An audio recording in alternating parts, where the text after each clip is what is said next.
It's October in Ireland, so you may have heard the message, don't forget your AVCs before the end of the month. But hang on a second, are AVCs actually worth it?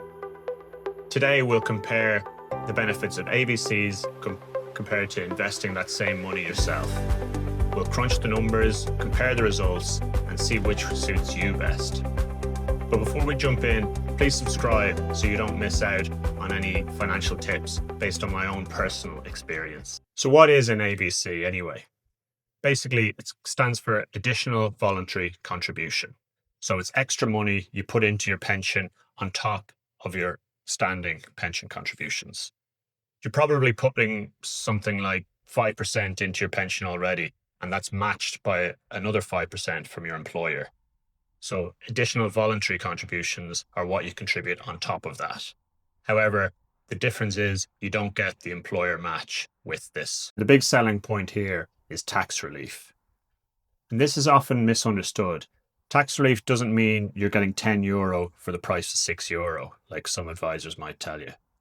What it means is you can avail of 20% tax relief if you're earning less than €44,000 a year, or 40% tax relief if you're earning more than $44,000 per year. If AVCs save you so much tax, why do people still skip them?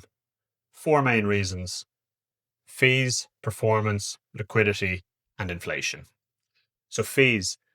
Sometimes pension funds charge up to 1.5% annual management charge, and also they charge a fee on entry of up to 5% of your capital. Performance.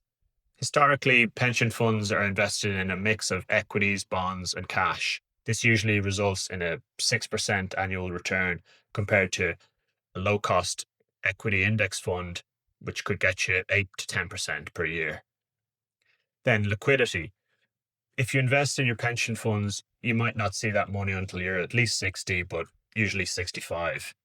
You might need cash for housing deposit, education, home improvements, or a life emergency, but you cannot touch it. Then lastly, inflation. Tax relief doesn't guarantee that your money is going to be worth the same amount in 30 years' time. There's no way of predicting what your purchasing power will be then. But let's put some real numbers behind this. So let's assume you're contributing €200 of your gross salary per month into an AVC over a 30-year time frame. So assuming you're on the standard rate tax of 20%, that's the equivalent of €160 of after-tax pay into the AVC. So let's make a couple of assumptions here. The return on the pension fund will be 6% per annum. There'll be a 1.5% per annum pension fund annual management charge, and there'll be an entry charge of 3% of your capital. So this effectively means there'll be a net return of 4.5%. After investing like this for 30 years, you will amass a total of €142,000. Then this will be subject to 20% tax. So in your hand, in 30 years, you'll have €114,000. Now let's compare that to investing that same €160 after-tax amount into equity index funds. So in this case, we're assuming an 8% annual return and small administration fee of 0.3% per year. So this will be a net return of 7.7% per year. In this case, over the 30 years, your total pot will increase to €205,000. And yes, I know there's tax on that. So there'll be deemed disposal tax every 8 years and then exit tax at the end, both at 38%.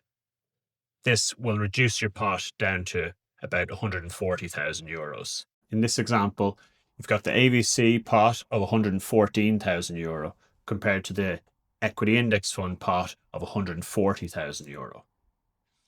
Now, if you're a higher earner paying 40% tax, you're getting 40% tax relief. So in this case, the AVC compares a bit better.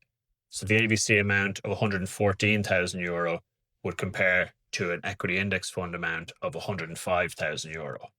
But the money in the AVC is not accessible, whereas in the equity index fund, your money is accessible. The point is, it's not always better to pay extra into an AVC, especially if you're earning less than 44K each year. In your normal pension fund, have you availed of the employee match Have you paid enough, and will that be enough in retirement for yourself? Have I paid off high interest debt? Do I have a back pocket fund set aside? Would I like access to my money in the next 30 years? Because that's a long time to have your money tied up in a pension. So just sometimes the best financial move isn't to avail of the best tax relief. It's about having that control over your money. Are AVCs worth it in 2025? They can be, but they're not automatically the right choice for everybody. You got to know the fees, know the restrictions, and know the expected returns before you commit. Let me know what you think. Would you pay towards AVCs, or would you rather invest that money personally? Drop a comment below. Now please note, these examples have used a lot of assumptions and they don't apply for everyone. This is for education purposes only. It's not financial advice. Tax relief is great, but having control over your money, that's even better. Thanks for watching. I'll see you in the next video. Bye-bye.